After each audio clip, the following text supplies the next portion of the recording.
respirar novos ares. Foi muito bom. Deus fez coisa grande nessa viagem. Foi uma bênção. Estive pregando ali no Tocantins, no campo de Gurupi, em algumas igrejas ali no campo de Gurupi. Saudoso pastor que faleceu, o pastor João Feitosa, faleceu na pandemia. E era um amigo nosso ali do Tocantins. Mas eu conheço muitos pastores do campo e passei uns dias ali pregando. Foi maravilhoso, Deus fez coisas grandes. Mas chegar ali e não ver o pastor João foi muito triste, né? Eu sempre, mais de 20 anos pregando naquele campo, muitas vezes pregando ali na sede. O pastor João fez uma igreja lá para 5.000 pessoas sentadas. E vai inaugurar agora e o pastor faleceu, né? Então eu pensando, fui lá dentro do templo, uma obra gigantesca, irmãos. E um irmão conversando comigo, dizendo que em nenhum dos congressos Deus usou uma irmã em profecia e disse que ele construiria o templo, mas não inauguraria. E Deus o recolheria para si. E de fato aconteceu. Fez o templo e não vai inaugurar o templo. Partiu para o céu. Mas a obra está lá e um dos grandes campos da Assembleia de Deus no Brasil. Irmãos, o que vale é o trabalho que a gente faz para o Senhor. Trabalhe para Jesus enquanto ainda é tempo, porque essa oportunidade, ela é muito curta, a nossa oportunidade. Amém? Então, trabalhe para o Senhor. Trabalhe para Jesus. Não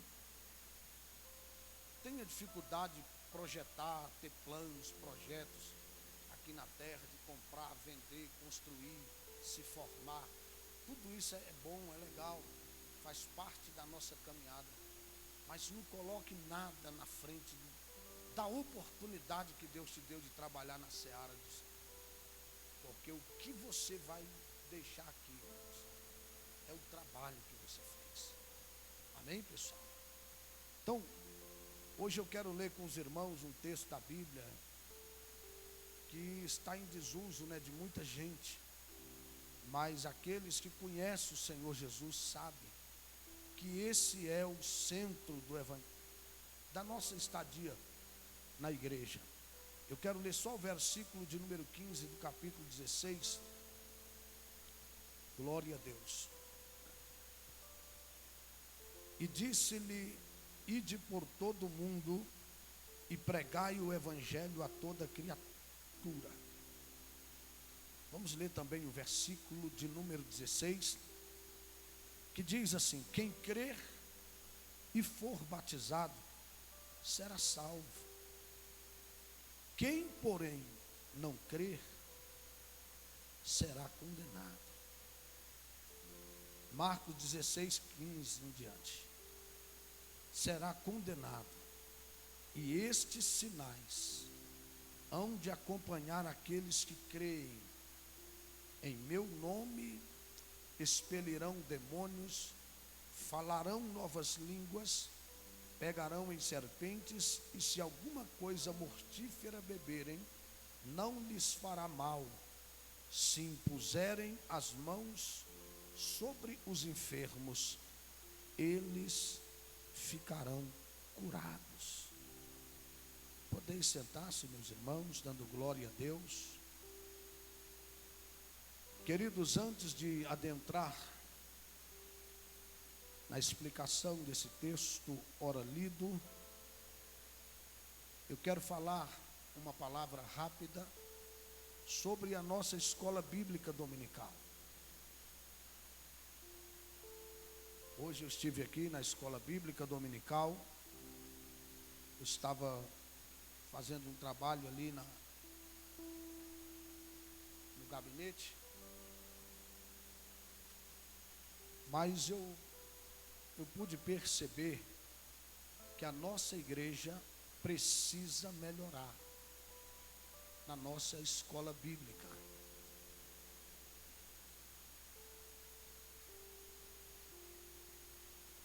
Você que é cristão e não participa da escola bíblica, irmãos, você está em um déficit muito grande.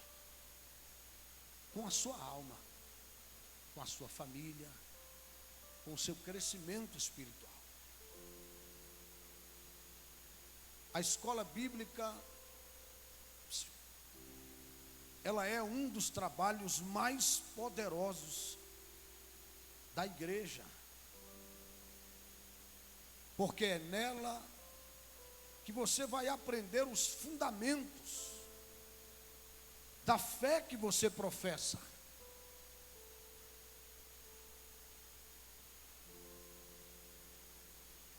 Há uma deficiência muito grande, irmãos, no que se diz respeito ao conhecimento das Escrituras Sagradas. Eu acho que se nós fôssemos fazer uma prova para crivar os nossos membros em relação ao conhecimento sistematizado da Bíblia, pelo menos, não vou dizer nem do médio não, e nem do estudo aprofundado não, eu vou dizer do que concerne a questões simples da nossa fé.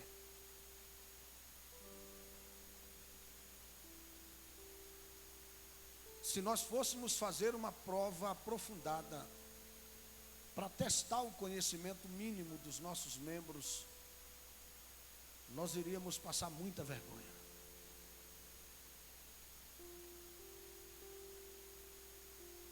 E numa época em que as seitas e as heresias, elas não cresceram não, elas se agigantaram.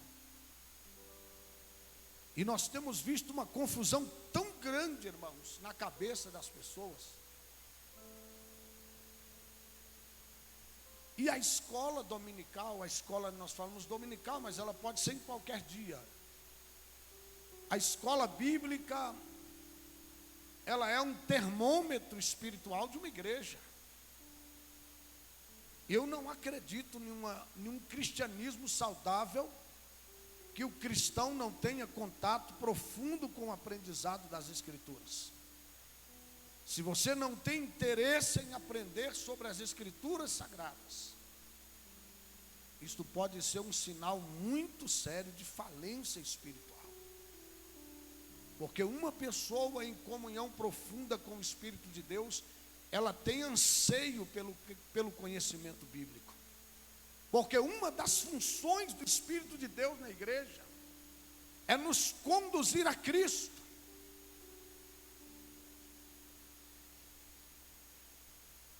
E Jesus é o Verbo, é o Logos de Deus, é a Palavra de Deus.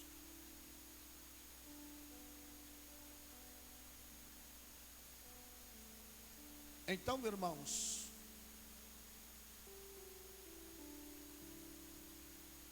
eu conversando um dia desse com o pastor Márcio, que é formado em administração, em direito e em teologia, pela Faculdade de Teologia da Fé, reconhecido pelo Ministério da Educação e Cultura, o seu diploma de teologia.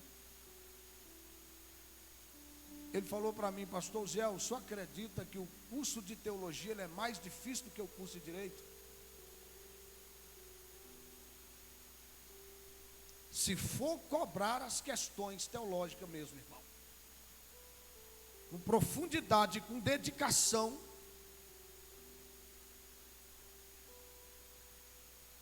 se nós fizéssemos no Brasil uma prova para dizer assim, ó, nós vamos referendar o diploma de pastor para todo mundo que passar por essa prova, e fizéssemos uma prova rigorosamente programada para testar conhecimento teológico mesmo, eu acho que nós filtraríamos aí no mínimo 80% dos pastores não conseguiriam passar.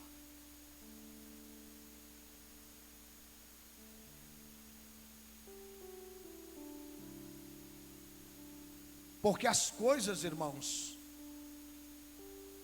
elas precisam serem estudadas. E a teologia é a ciência que estuda Deus.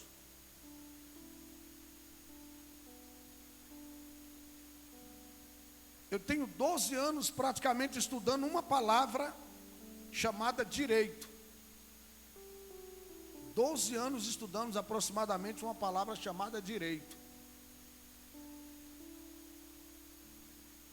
E todo dia eu estudo essa palavra direito e chego à conclusão que eu não sei quase nada sobre direito.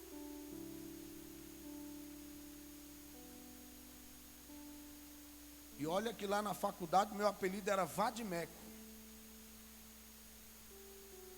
Eu tenho um acervo de informação sobre esta área, muito bacana. Mas cada dia que passa eu vejo a necessidade de estudar mais. Teologia eu estudo desde 6 anos de idade. Vou fazer aproximadamente 30 anos pregando sobre a Bíblia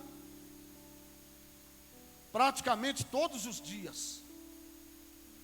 Não tem um dia que eu não tenho contato com as Escrituras. E teve épocas da minha vida que eu tinha que preparar sermões para pregar de manhã, de tarde, de noite, às vezes 2 vezes de madrugada. E isso implicava que eu tinha que estudar. Por quê? Porque não vem por osmose. Eu tenho condições de dar aula em diversas matérias de teologia sem precisar abrir a Bíblia. Hermenêutica, exegese, ramartiologia, pneumatologia, paracletologia, soteriologia bíblica, Pentateuco, históricos, poéticos, proféticos, profetas maiores, menores. Dos 27 livros do Novo Testamento, se você falar, pastor, fala para nós sobre o livro de Mateus, eu vou falar de Marcos, Lucas, João, Atos, Romanos, Coríntios, Gálatas, Efésios, Filipenses, até o livro de Apocalipse eu vou conseguir pregar para você.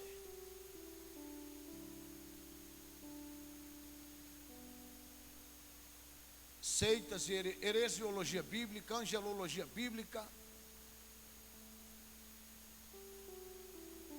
Mas por que, pastor, que o senhor adquiriu esses conhecimentos? Muitos escutando homens de Deus pregarem, escolas nas igrejas, cursos. E eu não me lembro um dia, quando eu fui membro, congregava, tinha pastor, eu não me lembro um dia que eu faltei escola bíblica dominical. Sabe por quê, irmãos? Porque eu entendo que para mim levantar para ensinar, eu tenho que sentar para aprender.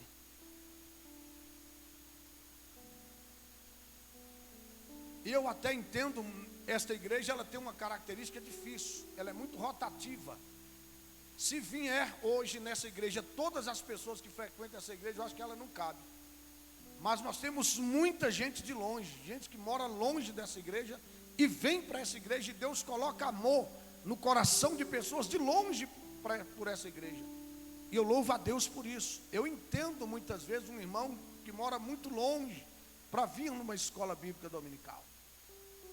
Mas eu não entendo um irmão que mora perto da igreja e tem tanta dificuldade para frequentar a escola bíblica dominical.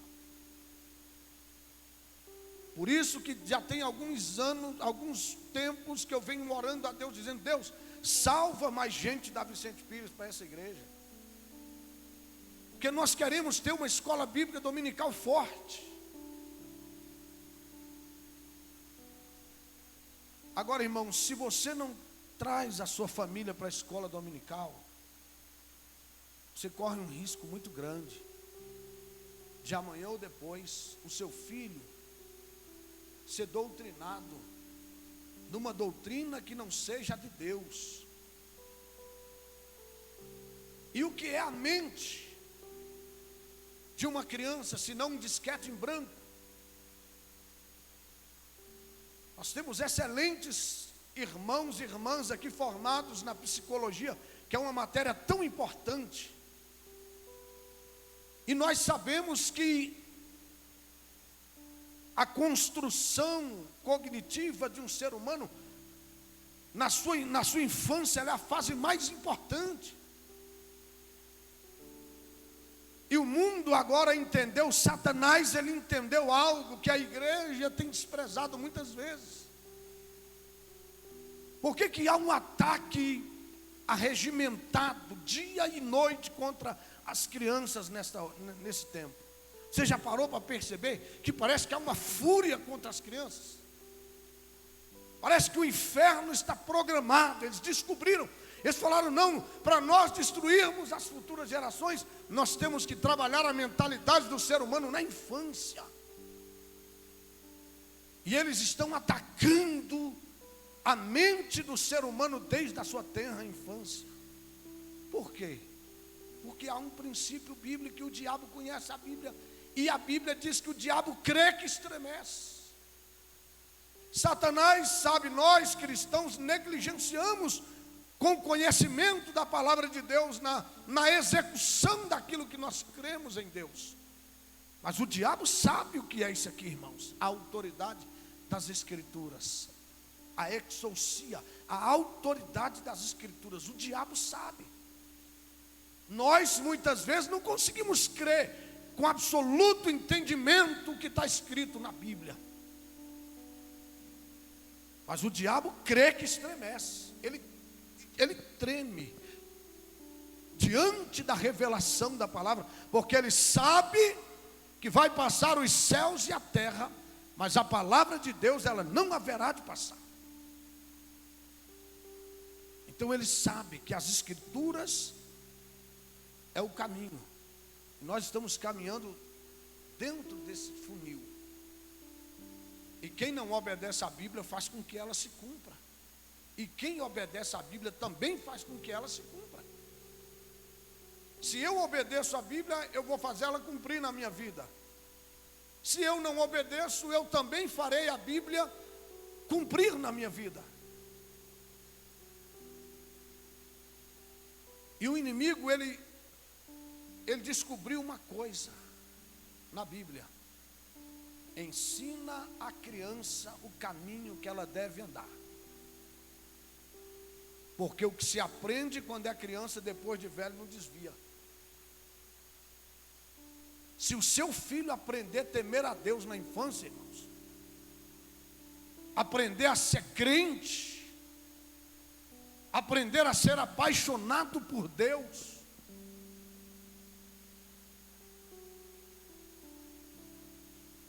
ele vai crescer protegido. A mente dele vai estar protegida quando chegar os bombardeios das doutrinas de demônios que vão estar invadindo a mente humana daqui para frente.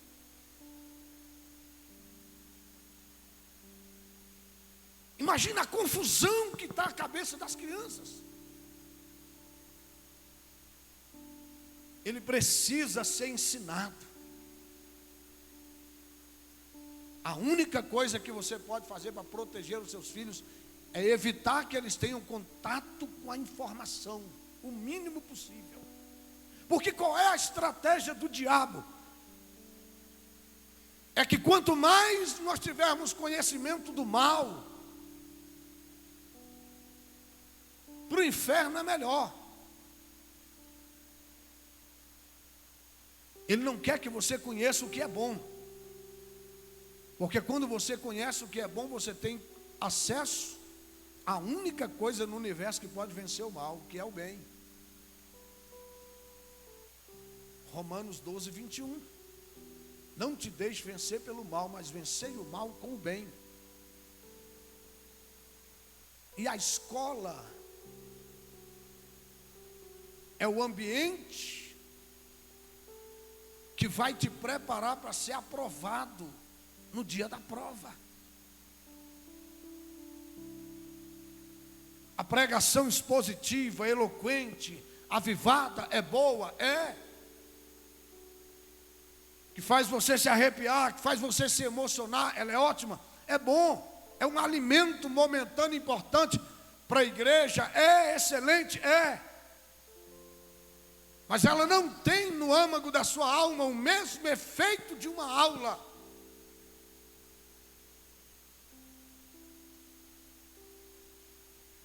Porque a aula vai te preparar para você ter conhecimento, para que no dia que a prova chegar, você tenha argumento para ser aprovado.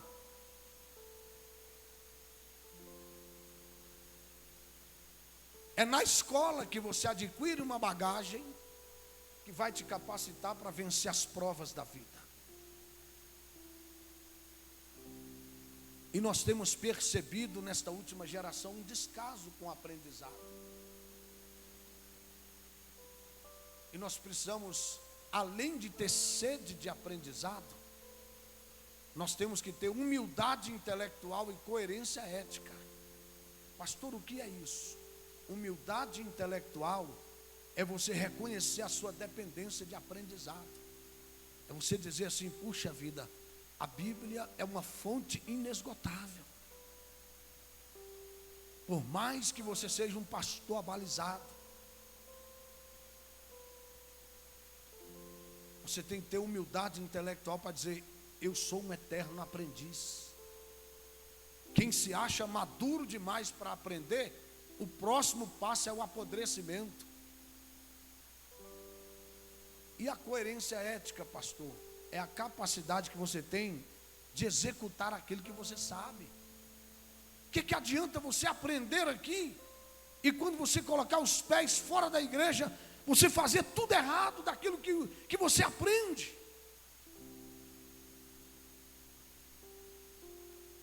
Você tem que ter humildade intelectual para ter fome de conhecimento, mas você tem que ter coerência ética para dizer assim: puxa vida, eu conheço a vontade de Deus, eu aprendi.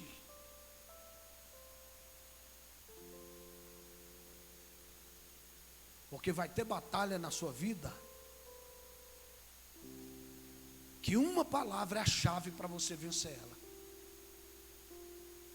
Assim como uma palavra, a Bíblia diz que ela tem um poder de destruição como uma fagulha de fogo numa floresta. Que uma pequena fagulha de fogo pode destruir um bosque. Falando do poder de destruição de uma palavra errada. Do outro lado, a Bíblia diz que a palavra certa, o conhecimento certo, a Bíblia diz que ele é fonte de vida. Ele constrói. A Bíblia diz que ele cura até leucemia. Câncer nos ossos pode ser curado por uma palavra dita ao seu tempo certa. Mas do outro lado, a Bíblia diz que a língua pode ser comparada a uma espada que fere. Pode ser comparada a veneno que mata.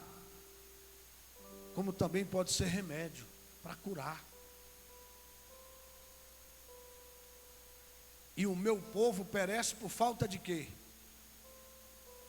Por falta de quê, meus irmãos? De conhecimento. E cadê essa fonte de conhecimento, irmãos? Por que as pessoas hoje não conseguem focar em nada? Porque o cérebro humano está se acostumando ao quê? Ao descarte de informações. Está só com o dedo assim, ó, viu um negócio aqui, quero outra informação. É vindo uma informação e jogando fora, vindo uma informação e jogando fora. Aí quando você vai estudar uma coisa que você tem que guardar, o teu cérebro está programado a ver coisas e joga fora o tempo todo. Aí você fala: vou estudar para um concurso, você não consegue armazenar. Porque o seu cérebro está programado para descartar informações. Por que antigamente não tinha nada dessa tecnologia? Hoje tudo que você quiser aprender vai estar aí no Google. Se você perguntar qualquer coisa aí no Google, você vai.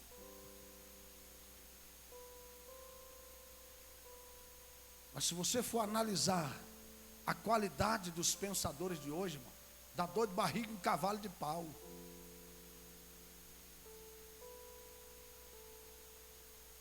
Porque é uma geração que você fala: meu Deus, e antigamente? Que para mim preparar uma mensagem, eu pegava 30 livros de teologia, pegava uma cuia de chimarrão e passava a noite toda com os livros abertos, pesquisando vários dicionários bíblicos, para esboçar uma mensagem. Hoje você entra na internet, digita lá, mensagem sobre oração. Sai 200 mensagens. Textos sobre fé, aí sai 500 informações. E você consegue até elaborar, fazer ali rapidinho, você está com uma mensagem preparada, esboçada. Se você for um cara que desenvolve bem um sermão esboçado, você vai ali, prega, fala e tudo.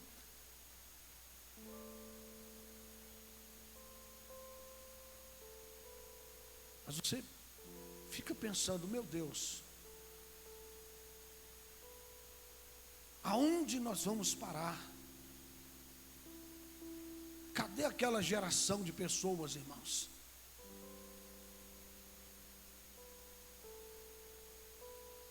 Que amam a palavra de Deus.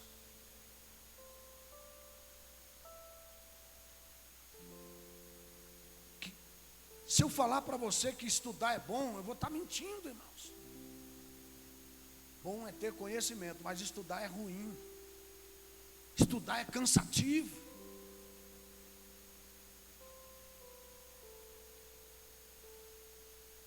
Mas é necessário. Se você quiser vencer na vida hoje, você não tem que ser excelente, não, você tem que ser excelentíssimo. Não os excelentíssimos que a gente está acostumado a ver por aí, né? Eles excelência lá em determinados lugares públicos. Vossa excelência vai se lascar. Os caras até para xingar o outro é uma ética violenta. Vossa excelência é um bandido. Desprovido de arrumação intracromossomial específica. Os cabas para xingar os outros bonito, irmão. Mas você vai caçar caráter, não acha. Estou falando de excelência, de você ser abalizado. Não apenas para você conquistar os seus objetivos pessoais, mas para você entregar os seus dons e talentos para servir o mundo. Para ser uma pessoa melhor, para contribuir para que esta sociedade seja transformada através da sua vida.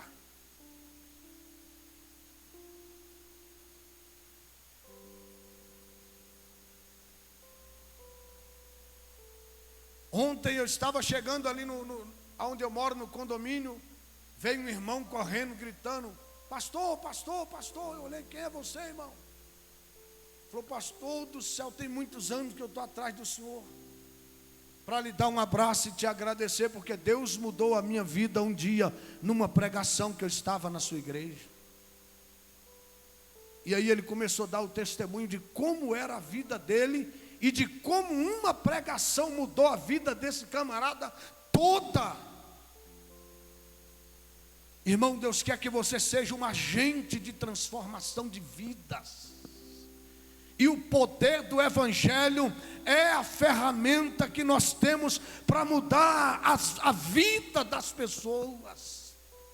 Eu conheço pessoas que ficaram 30 anos na cadeia e as grades não conseguiram lhe mudar.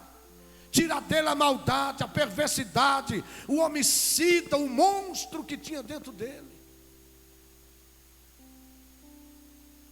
Mas uma vez que teve contato com o Evangelho, esta pessoa nunca mais foi a mesma pessoa.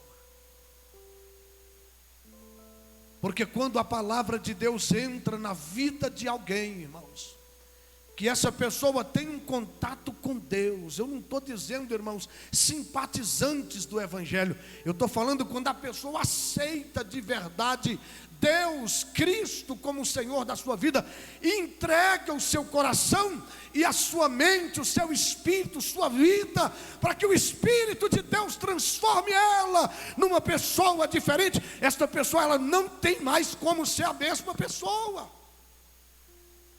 Eu não consigo entender uma pessoa que teve um encontro com Cristo de verdade, que foi batizada com o Espírito Santo e diz: o meu estupim é curto.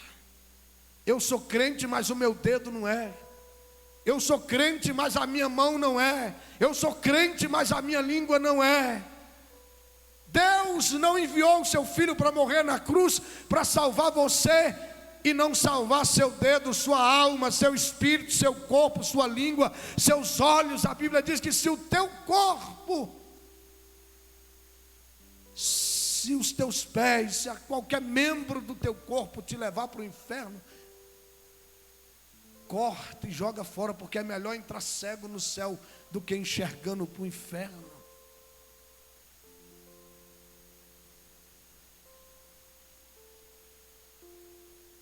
Eu não consigo entender uma geração de crente igual a nossa, irmãos, que cada dia que passa eu estou assustado com o modelo de cristianismo que nós estamos vendo. E cada dia que passa o negócio está ficando pior e não tem censura não. As pessoas fazem piadas com a eternidade. Temas seríssimos da Bíblia são tratados com zombaria na internet. E os crentes acham normais isso. Compartilham de irmão para irmão, dão gargalhadas, sem ter noção do que de fato está por trás disso.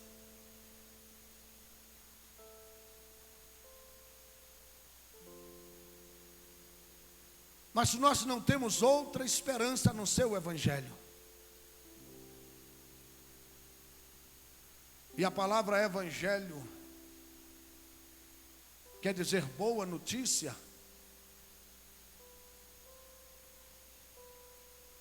Boa notícia. E qual é a boa notícia do Evangelho? É que o problema construído no jardim do Éden, esta depravação total que se avultou na alma, no espírito, na alma e no corpo do ser humano, quando ele deu ouvido à voz da deturpação. A ciência de interpretação bíblica, ela parte do pressuposto de que existem 3 vozes que falam na Bíblia. E é por isso que começa a confusão. Porque na Bíblia tem a voz da perfeição, a voz de Deus, tem a voz da deturpação, que é a voz do diabo, e tem a voz da filosofia, filos e sofia, que é amigo da sabedoria ou a voz da razão, a voz humana. Na Bíblia aqui tem coisas que foi o homem que disse, não foi Deus. Tem coisas que estão escritas aqui nesse livro, que foi o diabo que falou, está aqui, por exemplo, transforma a pedra em pão. Quem falou isso? Quem falou isso para Jesus? O diabo. Então tem coisas que está escrita aqui, que não foi Deus que falou, foi o diabo. E tem coisas aqui dentro da Bíblia que foi o ser humano que falou, e tem coisas que é de Deus. Mas pastor, a Bíblia no todo, ela é a palavra de Deus?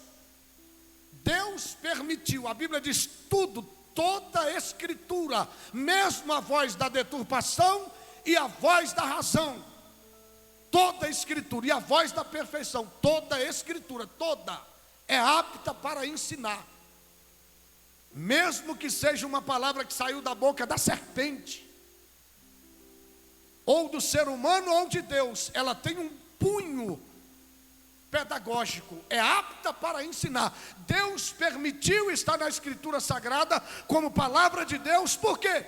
Porque tem um fundamento pedagógico. Alguma lição tem em Deus ter permitido aquele texto da Bíblia, aquele texto está na Bíblia. Então a voz da perfeição diz, se comer morre. A voz da deturpação disse, não morre não, vai ser igual a Deus. E a filosofia, a razão humana, ponderou entre a perfeição e a deturpação e disse, a perfeição está errada, a voz de Deus está errada. Nós ficamos com a voz da serpente. A serpente é que tem razão. Vamos obedecer à serpente. Obedeceram à serpente e descobriram que estavam nus. E a partir daquele momento, o pecado entrou no mundo. A Bíblia diz que o Cordeiro de Deus tira o pecado de quem? Do mundo. Prestemos atenção nisso aqui, irmãos. Eis aí o Cordeiro de Deus que tira o pecado O que Deus falou para Caim? O pecado está onde? À porta. Cabe a ti dominar ele. Se tu fizeres o bem, porventura tu também não serás abençoado. Não foi isso que Deus falou? Então o pecado não é uma condição genética.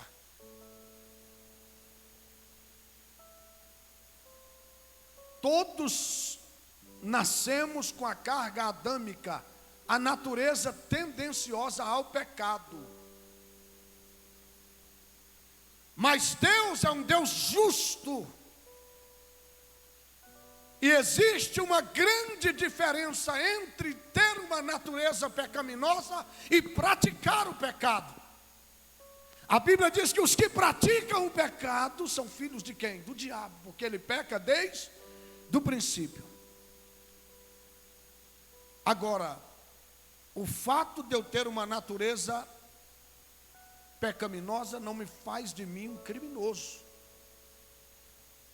Eu preciso praticar o crime para ser criminoso. Eu preciso praticar o pecado para ser pecador naquela área. Por isso que existem pecados, todo tipo de pecado. Tem a mentira, tem a falsidade, tem a violência, tem o homicídio, tem todo tipo de pecado. Eu tenho uma natureza, irmãos, tendenciosa ao pecado. E ele está na porta, mas cabe a mim dominar ele. E a grande notícia do Evangelho é o quê? É que todo ser humano tem essa natureza pecaminosa. Tem essa marca adâmica.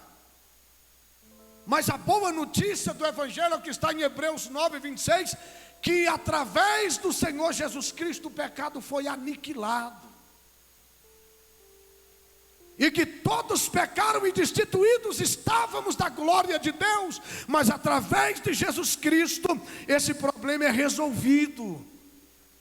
E nós temos condições de, mesmo tendo uma natureza pecaminosa, sermos cheios do Espírito Santo, por causa de um sangue que foi derramado na cruz, que nos torna justos diante de Deus, não pelos nossos méritos insignificantes, mas pelo perfeito sacrifício de um cordeiro manso, aleluia, imaculado, sem defeito, que veio a este mundo, não praticou nenhum pecado, que deu a sua vida pela minha vida, que desceu ao inferno para nós subirmos aos céus, que morreu para que nós tenhamos vida, que chorou para nós nos alegrarmos, que Ele deu a vida dele para que a nossa vida fosse alcançada pelo Senhor.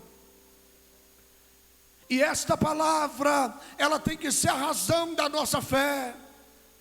Esta é a motivação, é a força motriz que deflagra a condição de nós estarmos aqui na casa do Senhor. É porque nós cremos que nós fazemos parte de um exército. Nós cremos que nós somos o corpo de Cristo. Nós cremos que os céus estarão abertos para nos receber depois da nossa morte. Nós cremos que os nossos pecados foram perdoados pela morte do Senhor. Nós cremos que o Espírito de Deus está na igreja, que o Espírito trabalha através da igreja, que o Espírito trabalha pela igreja, e que enquanto Jesus estiver pelo Espírito Santo em nós, o inferno não vai parar a obra de Deus, não porque nós somos bons, mas porque aquele que é bom está conosco até a consumação dos séculos. E quem te trouxe aqui nesta noite foi o Espírito Santo. Quem está te impulsionando a estar aqui na igreja é o Espírito Santo. Quem te levanta quando você cai é o Espírito Santo. Quem te fortalece na sua fraqueza é o Espírito Santo. Quem batizou você com o Espírito Santo foi Deus. É Ele que está dizendo para você que vai dar tudo certo, que tem uma boa notícia de Deus para você, que os teus pecados são perdoados em Jesus Cristo, Filho de Deus, e nenhuma condenação há para aqueles que estão em Cristo Jesus. Levante a mão só quem tem ciência de que você está em Cristo Jesus. Oh glória, levante a mão para o céu para nós adorarmos ao Senhor. Oh, glória a Deus. Sabe por que nós percebemos que muitos cristãos se perdem na caminhada? Porque eles querem resolver os seus problemas nos seus irmãos. Se você for querer resolver os seus problemas, das suas dificuldades com os seus irmãos, você está enrolado. Porque quando nós olhamos as páginas seletas da Bíblia, nós percebemos: quem matou Abel? Seu irmão.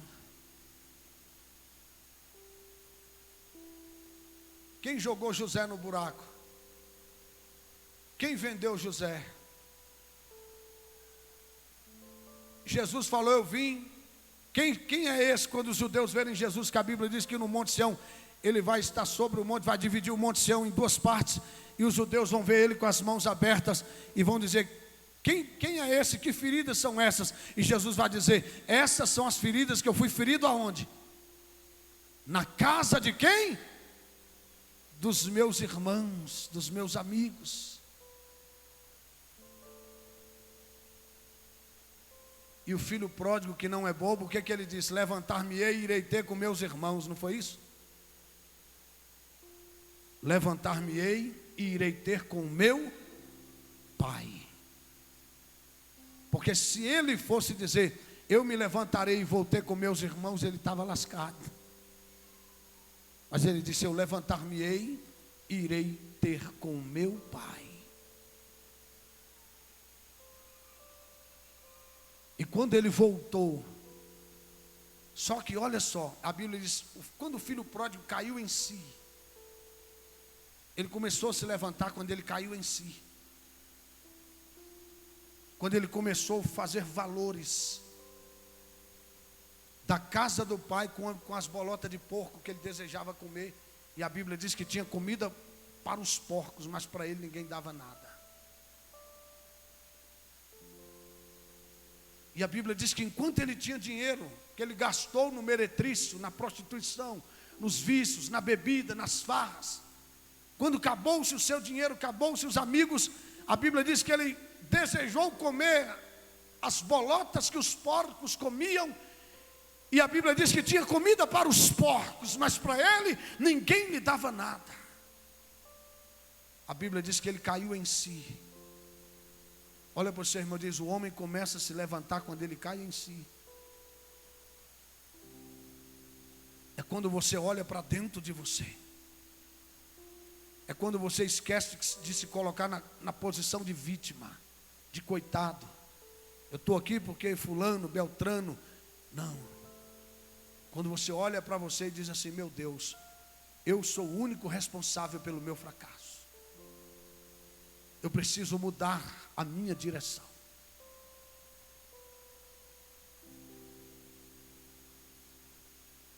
Quando você olha e cai em você, e você começa a fazer uma introspecção no âmago da sua alma, e você começa a dizer: aonde eu errei? Por que eu estou nessa posição? Qual foi o passo errado que eu dei? Quais foram as minhas escolhas que me trouxeram para esse lugar de humilhação, de vergonha?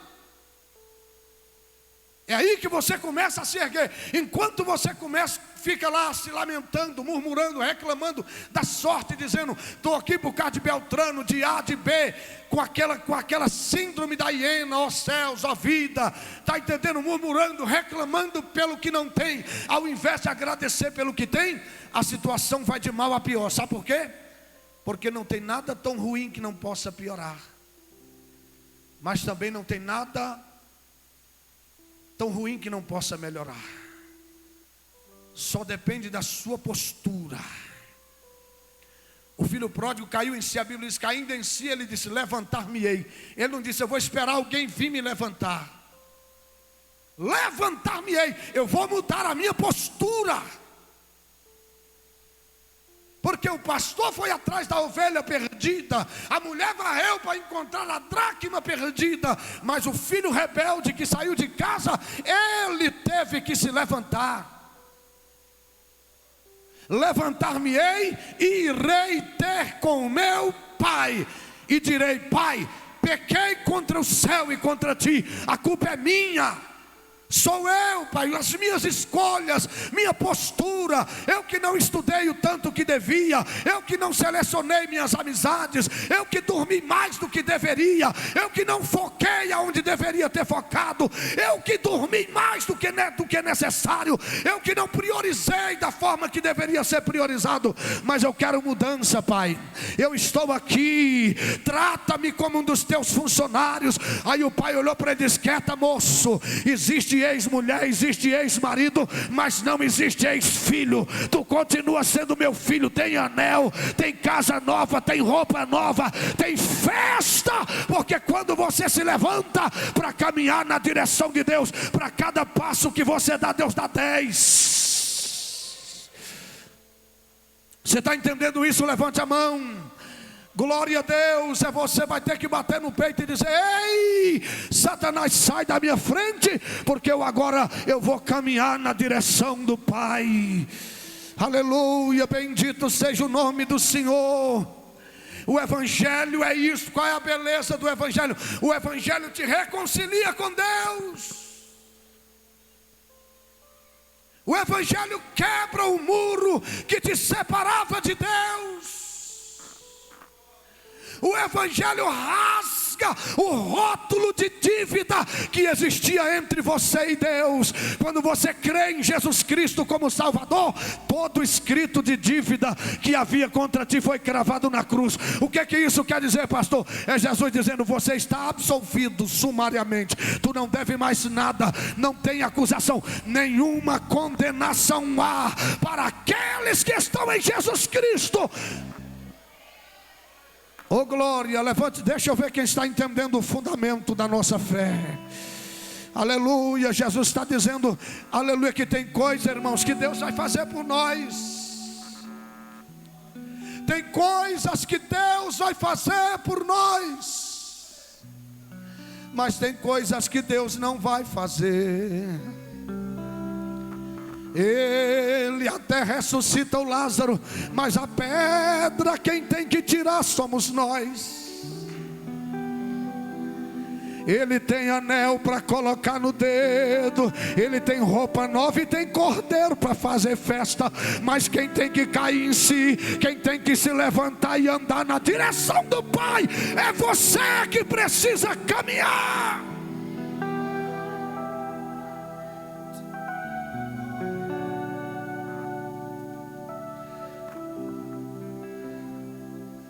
Esquece esse negócio de culpar os teus pais pela situação que você está vivendo hoje, as condições de existência que você permeou sobre as cartas geográficas desse planeta. Não, eu sou assim por causa de onde eu cresci, das oportunidades que eu tive ou não tive, das pessoas que eu me relacionei ou não, de quem eu beijei ou não, de quem eu vivi ou não, de quem eu caminhei ou não, de quem eu me relacionei ou não. Você está no exato lugar que a vida te trouxe. Mas uma coisa é certa, meus irmãos. Pastor, presta atenção nessa chave poderosa que eu vou te dar aqui agora. Oh glória, oh glória. O teu passado, tudo que você viveu, pode ter interferido até agora no teu presente. Mas o Espírito Santo manda eu te dizer uma coisa muito poderosa aqui agora. O que, pastor? O teu futuro está zerado. O teu futuro está zerado. Vai depender das sementes que você vai começar a plantar a partir de agora. Semente de gratidão. Você vai abrir a geladeira, pastor, se não tiver nada na minha geladeira, agradeça pela geladeira. Pastor, eu não tenho um sapato para calçar, agradeça pelos pés.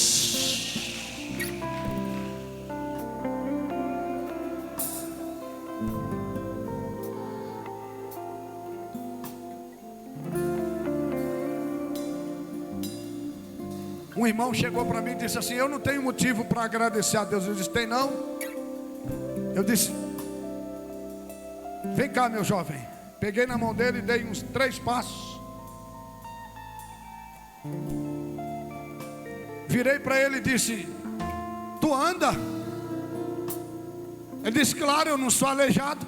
Eu disse, e não ser aleijado não é motivo para agradecer?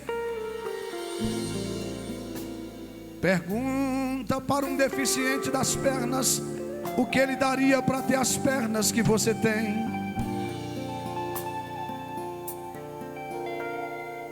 Ia passando um pássaro, eu disse, olha lá, o que é aquilo lá? Você não está vendo não? É um pássaro voando.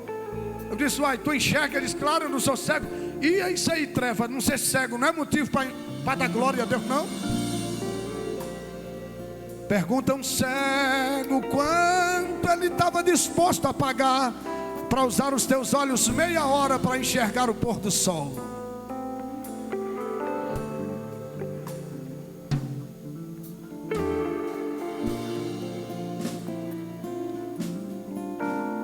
Eu tenho um amigo empresário que o seu filho adoeceu dos pulmões.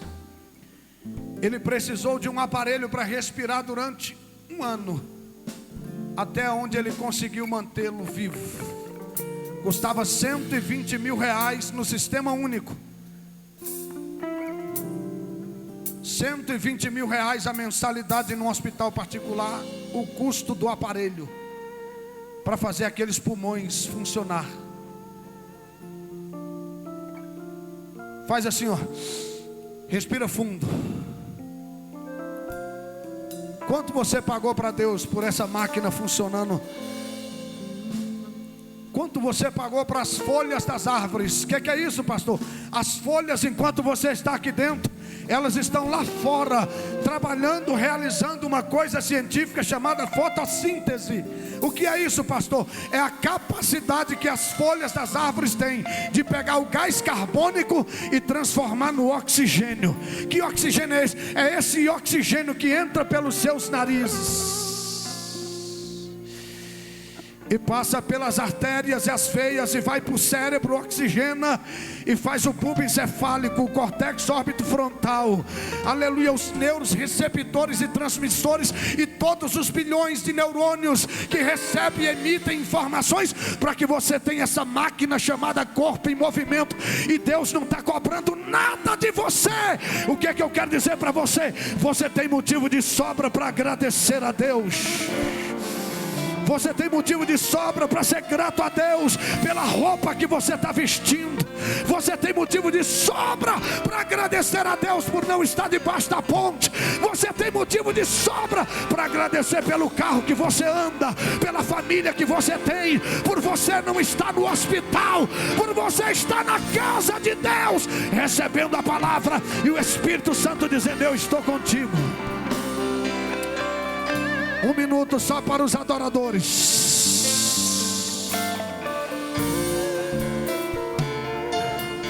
A minha alma andava longe dos caminhos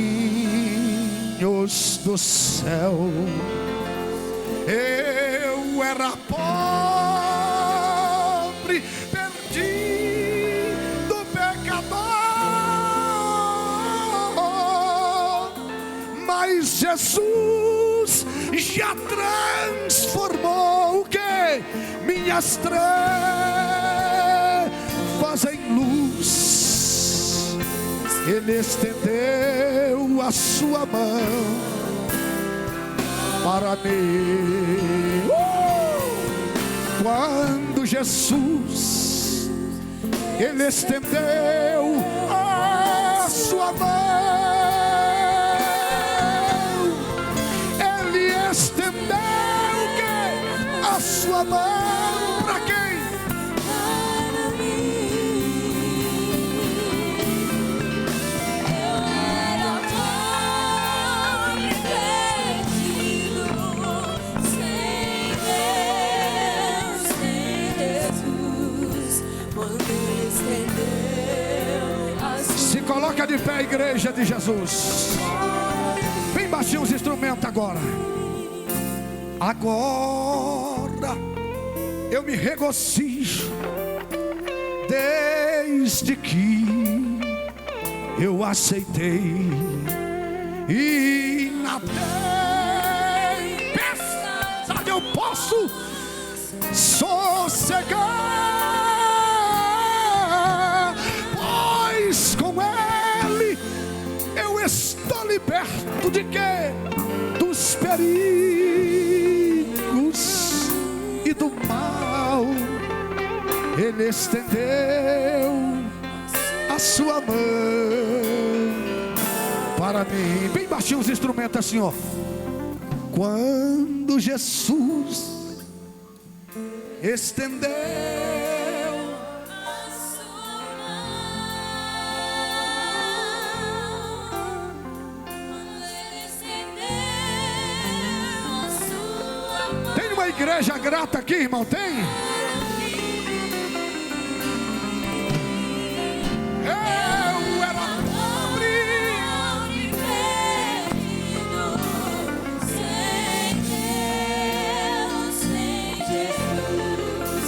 Ele estendeu a sua mão para mim. Agora nós vamos ouvir só o violão adorando a Deus agora.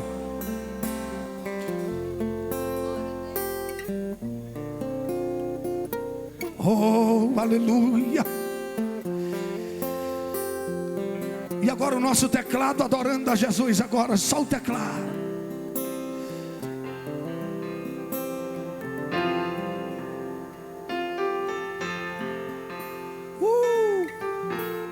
Ele é fiel, irmãos. Oh, aleluia. Tem igreja que adora a Deus aqui nessa noite, irmãos. Olha que maravilha, irmãos. O teclado adorando a Deus. Vamos ouvir o nosso guitarrista agora adorando a Jesus com os instrumentos.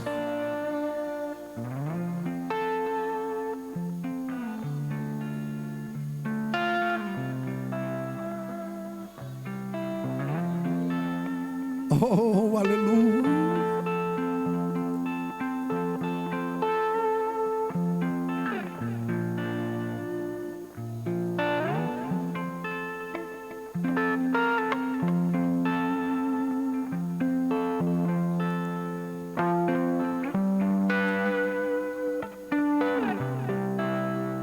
E o nosso baixo.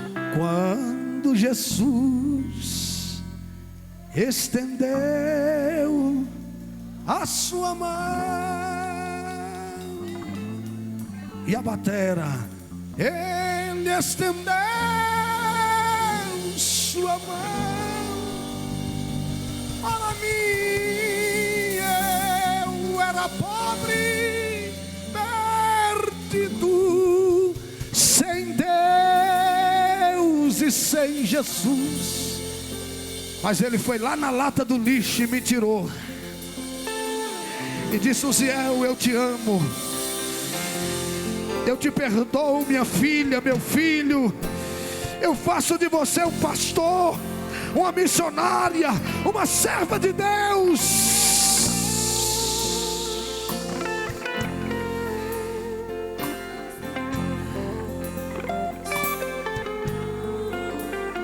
E agora a noiva do Cordeiro vai levantar as mãos para o céu. E nós vamos terminar esse culto num senso de gratidão a Deus. Você não vai reclamar pela coisa que não está legal. Você vai agradecer por tudo que Deus já fez. Eu sei que tem coisas que você gostaria que tivesse de outra forma, mas você não vai reclamar. Não deixa de murmurar. Quando você murmura, a Bíblia diz que você atrai mais desgraça para a tua vida.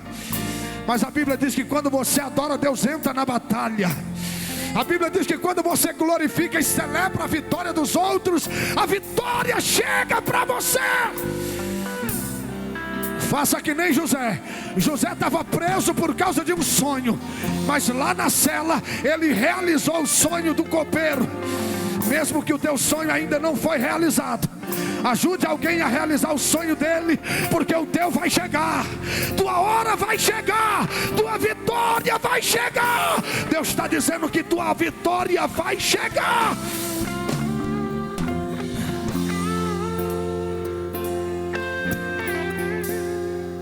Só um minutinho agora de adoração com as mãos levantadas.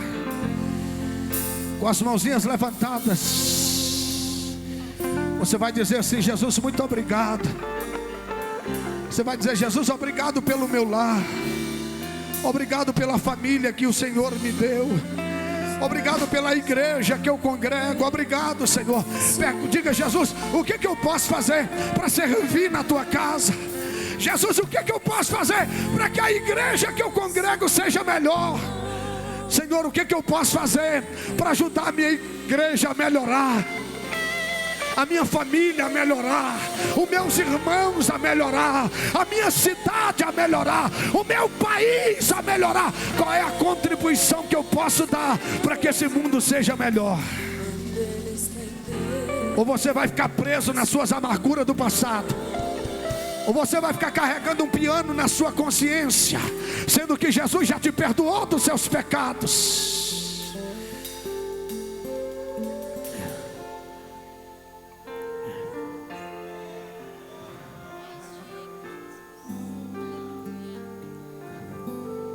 Coloque a mãozinha no seu coração, por favor.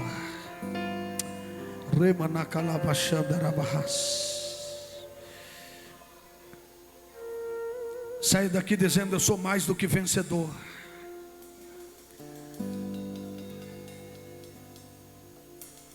Saia daqui dizendo: Jesus, eu te amo. Diga: meu irmão, eu te amo. Diga: meu irmão, se você entende que tem alguém que tem algum problema com você, perdoe, peça perdão. Não guarde mágoa de ninguém, não guarde ressentimento de ninguém. Limpe a sua alma nesta noite, perdoe. Saia daqui com o coração leve. Nós somos irmãos. Em família, irmão briga às vezes com o irmão. Em família às vezes há desavença, mas isso não é motivo para nós se matar. Vamos se perdoar. Se eu errei contra você, me perdoa, meu irmão. Eu sou falho, mas eu quero melhorar. Se você pecou contra mim, eu te perdoo. Mas vamos para o céu, vamos caminhar, vamos melhorar.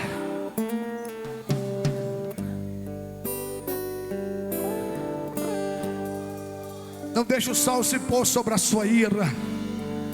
Não vá dormir com mágoa no seu coração, porque Deus pode pedir a tua alma e você morrer sem perdoar alguém, você perder a tua salvação, tendo passado a vida toda na igreja.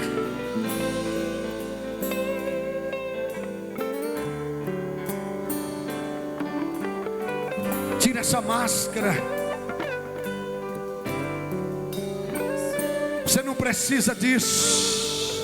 Você não deve nada para ninguém. Você não tem que dar satisfação da tua vida para ninguém. Se tu tem as suas fraquezas, suas dificuldades, resolva entre você e Deus.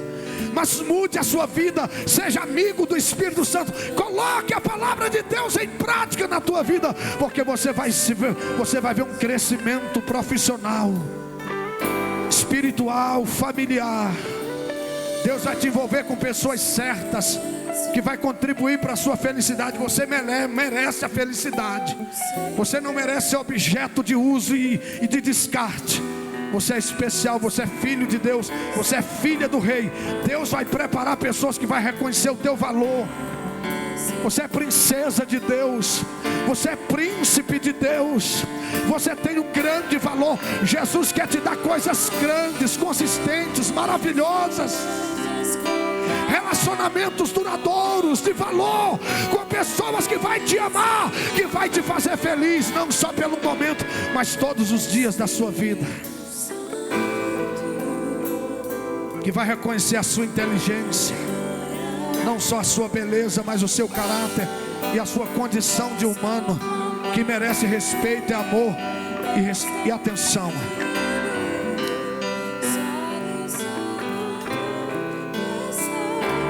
Estenda as mãos para receber a bênção apostólica.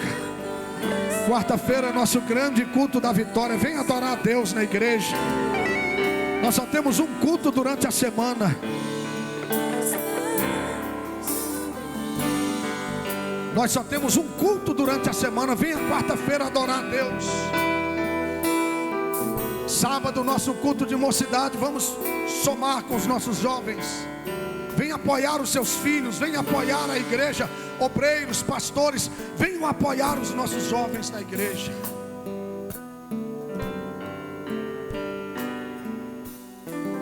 faça um compromisso com Deus. Faça um compromisso com Deus. Se matricule na escola bíblica dominical. Ali está o projeto Débora, Desperta Débora, mães de joelhos, filhos de pé. Toda segunda-feira, a irmã Luísa está dirigindo esse projeto de intercessão pelas famílias, pelas mães e os filhos. Toda segunda-feira ela está nesse projeto Desperta Déboras, mães de joelhos, filhos de pé. Eu só estou aqui hoje na frente desse púlpito, atrás desse púlpito, na frente da igreja, porque eu tinha uma mãe de joelhos que orava por mim. E quando ninguém acreditava em mim, nem eu mesmo, minha mãe acreditava e orava. Mães de joelhos, filhos de pés. Estenda a mãozinha assim. Meus pastores, irmãos amados, vocês são preciosos demais para Deus. Levantai os vossos olhos, obreiros, e vede os campos que já estão brancos para a ceifa. É tempo de nós darmos as mãos, porque o que nos une é maior do que aquilo que tenta nos dividir. As nossas tarefas, os nossos dia a dia, nosso dia a dia, não pode ser maior do que o compromisso que nós temos com o reino de Deus. Jesus está dizendo para você: eu conto com você na seara. Foi eu que te consagrei, foi eu quem te ungi, foi eu quem te levantei na minha obra. Vamos dar as mãos. Cadê os visitantes aqui? Levante a mão as pessoas que estão nos visitando. Você que é visitante, levante a mãozinha assim. Cadê os visitantes? Vem cá, minha filha, por gentileza. Vem aqui na frente. Tem mais alguém que está nos visitando, irmãos? Tem? Quem mais está nos visitando aqui nessa noite? Tem mais alguém? Tem mais alguém? Levanta a mãozinha assim se tem. Só você mesmo? Mulher de Deus, acompanha ela ali até juntamente. Leva ela ali, alguém. Está vendo aquela porta ali? Está ali a missionária ali. Amém? Temos uma recepção ali para te receber com muito carinho. Que a graça de Deus, a comunhão e as consolações do Espírito Santo do Senhor seja com todos nós aqui presentes e com todos os fiéis de Deus na terra. Nem só agora, mas para todos sempre. Todos digam: Deus abençoe a nossa igreja, o nosso ministério, nosso pastor presidente, sua família. Deus abençoe o campo da ADETAG. Deus abençoe os pastores e a família de cada um dos irmãos. Deus abençoe minha família. Deus abençoe minha esposa, meus filhos. Deus abençoe você, meu irmão, minha irmã.